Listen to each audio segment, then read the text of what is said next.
Motivar a un equipo con el efecto Pygmalion. En los años 70, el profesor de empresariales del MIT, Douglas MacGregor, planteó que los directivos suscriben una de las dos teorías de la motivación humana. La teoría X sostiene que la gente trabaja porque se le paga y que si no se le vigila dejará de trabajar. Trabajadores que necesitan supervisión constante, mientras que los directivos que sostienen la teoría Y tienen empleados que trabajan por el amor al trabajo. Resulta que, independientemente de cuáles fueran sus motivaciones, antes de trabajar para estos jefes, los empleados suelen convertirse en el tipo de trabajador que su jefe espera que sean. He aquí el efecto Pygmalion en acción. Es un brillante ejemplo de profecía autocumplida.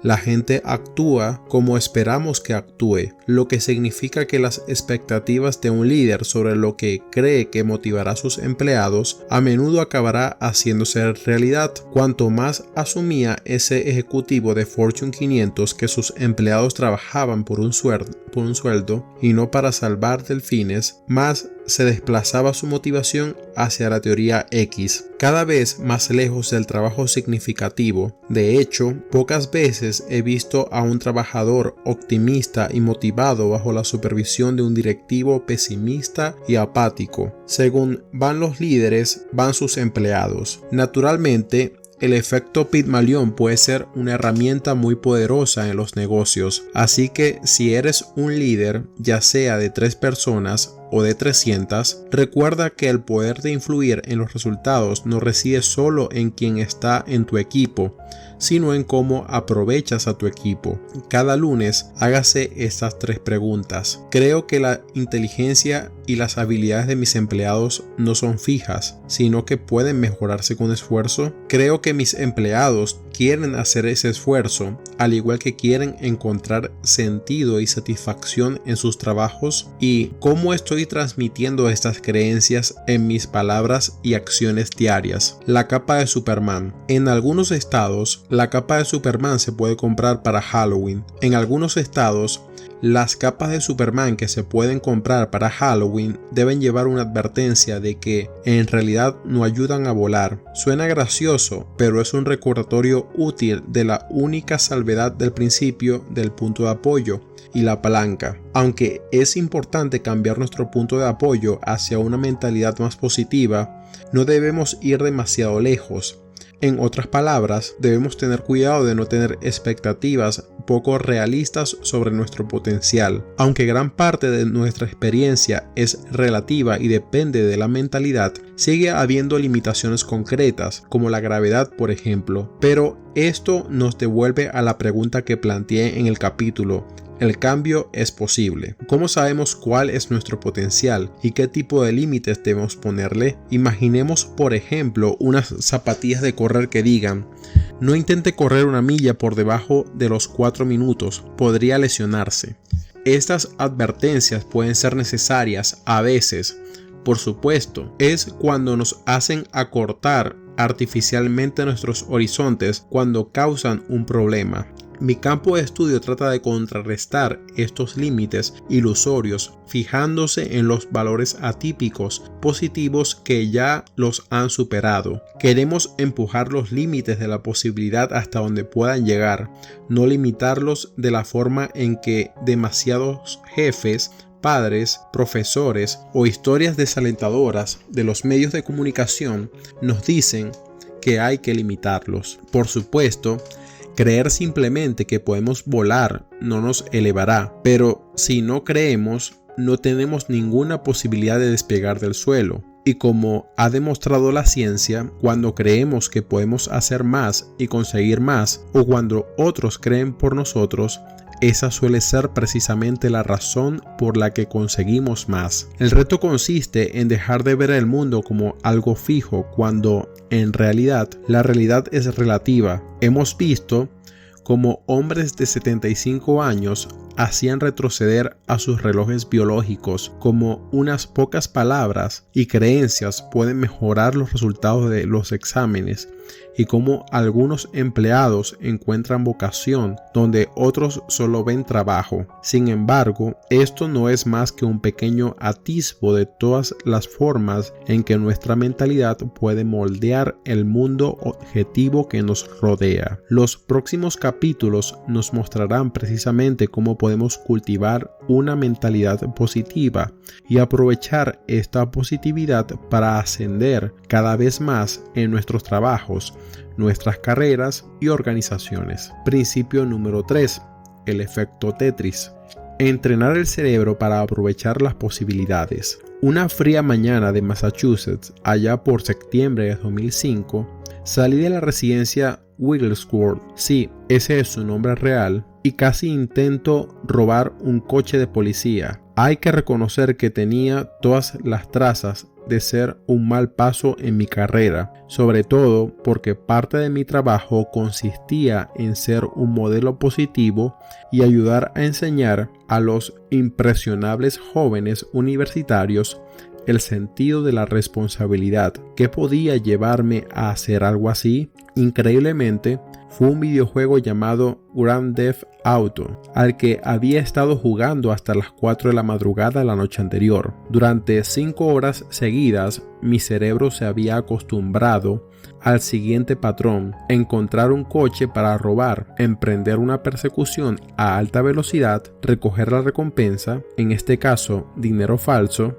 Por supuesto, no era más que un estúpido videojuego y no debería haber influido en absoluto en mi comportamiento en el mundo real. Pero después de tantas horas de juego repetido, cuando me desperté a la mañana siguiente, mi cerebro seguía atascado en esa forma de pensar. Por eso salí a la avenida Massachusetts y exploré mi entorno en busca de un coche vulnerable. Para deleite momentáneo de mi cerebro, el coche para robar, un coche de policía, estaba aparcado por casualidad a menos de 1,5 metros de mí. Sí, antes de que la parte racional de mi cerebro tuviera tiempo de decir una palabra, me encontré actuando según el patrón que había estado practicando la noche anterior. La adrenalina se disparó por mi cerebro cuando agarré el asa brillante del coche de la patrulla de policía de Cambridge.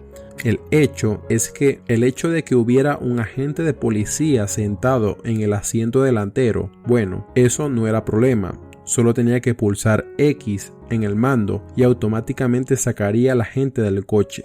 Tuve que ver mi reflejo en la ventanilla para salir del mundo de Grand Theft Auto y volver a mis cabales. Es verdad, por suerte, no cometí el delito. ¿Te imaginas el juicio? Asesor de Harvard declara ante tribunal: cerebro atrapado en Vice City, no pude evitarlo. Sin embargo, aunque obviamente no tenía ningún deseo real de cometer un hurto mayor aquella mañana, por aquel momento solo pude seguir el patrón que había estado practicando para ver. Y como pronto aprendí, esto no es del todo infrecuente. Tiene que ver con la forma en que nuestros cerebros están programados para funcionar en el mundo real. Ponerse en forma.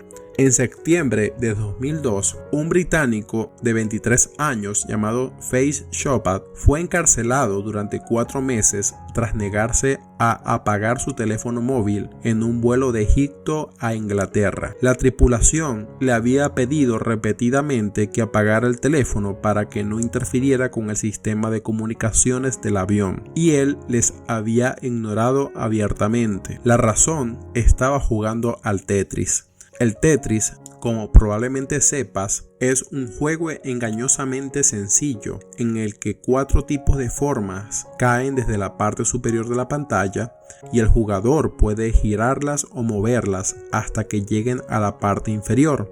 Cuando estos bloques crean una línea horizontal ininterrumpida por toda la pantalla, esa línea desaparece. El único objetivo del juego es organizar las formas que caen de forma en que creen tantas líneas ininterrumpidas como sea posible. Suena aburrido, pero como Chopat aprendió por las malas, puede ser sorprendentemente adictivo. En un estudio realizado en el Departamento de Psiquiatría de la Facultad de Medicina de Harvard, los investigadores pagaron a 27 personas para que jugaran al Tetris durante varias horas al día. 3 días seguidos. Siempre que menciono esto a los estudiantes, no pueden creer que hayan perdido la oportunidad de jugar a videojuegos a cambio de dinero. Pero esperad a conocer los resultados secundarios, les dijo. Durante 6 días después del estudio, algunos practicantes literalmente no podían dejar de soñar con las formas que caían del cielo. Otros no podían dejar de ver esas formas por todas partes, incluso en sus horas de vigilia.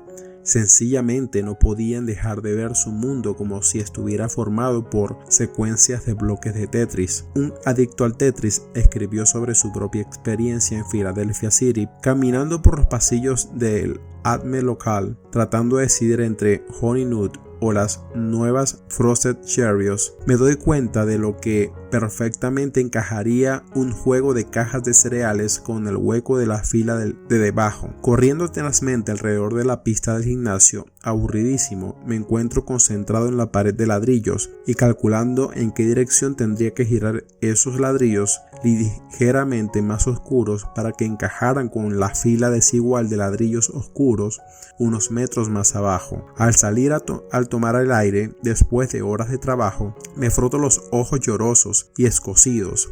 Miro el horizonte de Filadelfia y me pregunto si volteo el edificio Victory, ¿encajaría en el hueco entre Liberties 1 y 2? Los jugadores pronto empezaron a llamar a la extraña situación el efecto Tetris. ¿Qué está pasando aquí? ¿Los adictos al Tetris están temporalmente locos? En absoluto. El efecto Tetris se debe a un proceso físico muy normal, en el que el juego repetido desencadena en sus cerebros. Se quedan atrapados en algo llamado post-imagen cognitiva. ¿Conoces estos puntos azules o verdes que nublan la vista durante unos segundos después de que alguien te haga una foto con un flash? Esto ocurre porque el flash ha grabado momentáneamente una imagen en tu campo visual, de modo que cuando miras el mundo a tu alrededor, ves ese mismo patrón de luz, esa imagen posterior por todas partes. Cuando estos niños jugaron al Tetris durante un periodo prolongado,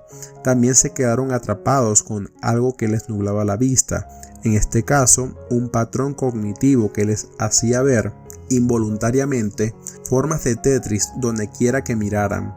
Igual que en Grand Theft Auto, me había hecho ver involuntariamente coches para levantar. No se trata solo de un problema de visión. Jugar horas tras horas al Tetris modifica el cableado del cerebro. En concreto, como descubrieron estudios posteriores, el juego constante creaba nuevas vías neuronales, nuevas conexiones que deformaban la forma en que veían las situaciones de la vida real. Sin duda, esto sería una gran noticia si estos estudiantes estuvieran entrenándose para un torneo de Tetris, pero resulta extremadamente inadaptado cuando realizaban actividades ajenas al Tetris. Y admitámoslos, muy pocos trabajos recompensan el juego obsesivo al Tetris. Así que así son nuestros cerebros. Se atascan muy fácilmente en patrones de visión del mundo, algunos más beneficiosos que otros. Pero por supuesto, el efecto Tetris no solo tiene que ver con los videojuegos. Como vamos a explicar con más detalle, es una metáfora de la forma en que nuestros cerebros dicta la manera en que vemos el mundo que nos rodea. El efecto Tetris en acción. Todo el mundo conoce a alguien atrapado en alguna versión del efecto Tetris.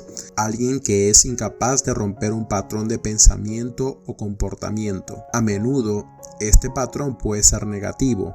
El amigo que entra en cualquier habitación y enseguida encuentra algo de lo que quejarse. El jefe que se centra en lo que un empleado sigue haciendo mal, en lugar de en cómo está mejorando. El colega que predice el fracaso antes de cada reunión, sin importar las circunstancias. Ya conoces a este tipo de personas. Puede que incluso usted sea uno de ellos. En mi trabajo con empresas de Fortune 500, he aprendido algo muy valioso. Estas personas no suelen intentar ser difíciles o gruñones. Sus cerebros son realmente extraordinarios a la hora de escanear su entorno en busca de aspectos negativos, detectando inmediatamente las molestias, el estrés y los problemas. Y no es de extrañar, dado que Al igual que los jugadores de Tetris, sus cerebros han sido perfeccionados y entrenados para ello durante años de práctica. Por desgracia, nuestra sociedad solo fomenta ese tipo de entrenamiento. Piensa en ello.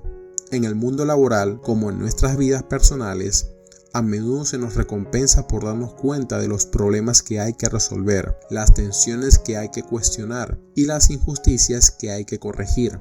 A veces esto puede ser muy útil. El problema es que si nos quedamos atascados solo en ese patrón, siempre buscando y captando lo negativo, incluso un paraíso puede convertirse en un infierno. Y lo que es peor, cuanto más nos esforzamos por buscar lo negativo, más nos perdemos lo positivo. Aquellas cosas de la vida que nos aportan mayor felicidad y a su vez alimentan nuestro éxito. La buena noticia es que también podemos entrenar nuestros cerebros para que busque lo positivo, las posibilidades latentes en cada situación y convertirnos en expertos en aprovechar la ventaja de la felicidad. Durante el descanso de una de mis charlas en Australia, salí a tomar aire y me encontré con dos empleados que también estaban descansando.